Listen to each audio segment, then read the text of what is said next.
বর্তমানে যে cultural fascist আছে, আপনারা জানেন জুলাই গণ অভ্যুত্থানে এই কালচারাল ফ্যাসিস্টগুলো আমাদের জুলাই গণ অভ্যুত্থানে যে ছাত্র জনতা যারা আছে তাদের উপরে প্রকাশ্যে দিবালোকে খুন গুম হত্যা চালিয়েছে।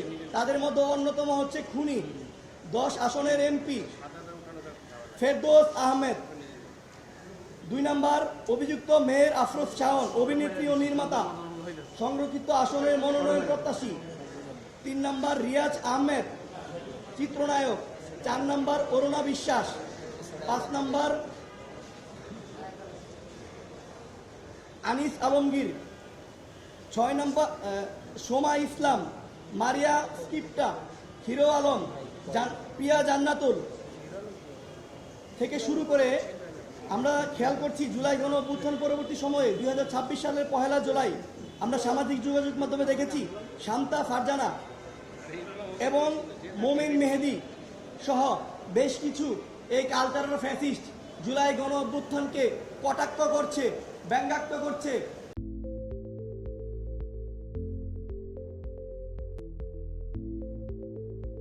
বাংলাদেশের মানুষের কাছে এবং বিশ্ববাসীর কাছে জুলাই গণ অভ্যুত্থানের যে আন্দোলনটা ছিল সেই আন্দোলনকে ছোট করে, আমাদের শহীদ ভাইদেরকে ছোট করে বিভিন্ন রকম সামাজিক যোগাযোগ মাধ্যমে পোস্ট করছে। একই সাথে জুলাই গণ অভ্যুত্থানে যারা সৈনিক ছিলেন, যারা রাজপথে আন্দোলন সংগ্রাম করে হাত হারিয়েছে, পা হারিয়েছে, চোখ হারিয়েছে, যারা শহীদ হয়েছে তাদের পরিবার পরিজন এবং সেই তাদের ব্যক্তিদেরকে নিয়ে কটাক্ষ করছেন। আমরা স্পষ্ট ভাষায় রাষ্ট্রসংঘ ফোরাম এসডিএফ-এর পক্ষ থেকে বলতে চাই, এই বাংলাদেশের মাটিতে জুলাই গণ অভ্যুত্থানের পরে 5ই আগস্টের মধ্যেই 5ই আগস্টের দিনেই খুনি হাসিনা সহ আওয়ামী লীগের পতন হয়েছে।